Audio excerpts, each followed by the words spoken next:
শেষ হচ্ছে অজিঙ্ক্য রাহানের অধ্যায়। নাইটদের নতুন অধিনায়ক হচ্ছেন এই তারকা। গত আইপিএলের চ্যাম্পিয়ন কলকাতা নাইট রাইডার্স এবার বেশ বেকায়দায়। আপাতত প্রতিটি ম্যাচই টু অর টাই তাদের কাছে।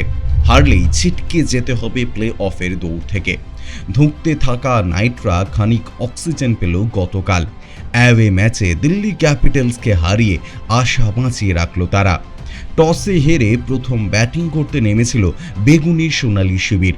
স্কোর বোর্ডে তোলে 204 রান।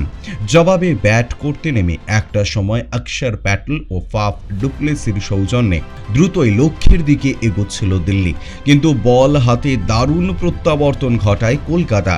প্রতিপক্ষকে থামিয়ে দেয় 190 রানেই। অরুণ জেটলি স্টেডিয়ামে নাইটরা জিতলেও অনিশ্চয়তা অবশ্য তৈরি হয়েছে অধিনায়ক রাহানেকে নিয়ে। দিল্লি বনাম কলকাতা ম্যাচ চলাকালীন চোট পেয়েছেন অজিঙ্ক্য রাহানে। দিল্লি ইনিংসের 12তম ওভারের শুরুতেই আন্দ্রে রাসেলের হাফ ভলিতে জোরালো ড্রাইভ মেরেছিল ফাফ ডুপ্লেসি। এক্সট্রা কভার অঞ্চলে শরীর ছুড়ে দিয়ে বাউন্ডারি আটকানোর প্রয়াস করেন কলকাতার অধিনায়ক। বল তার ডান হাতের আঙ্গুলে লেগে ছিটকে যায়। 4 বদলে 1 রানই পায় দিল্লি।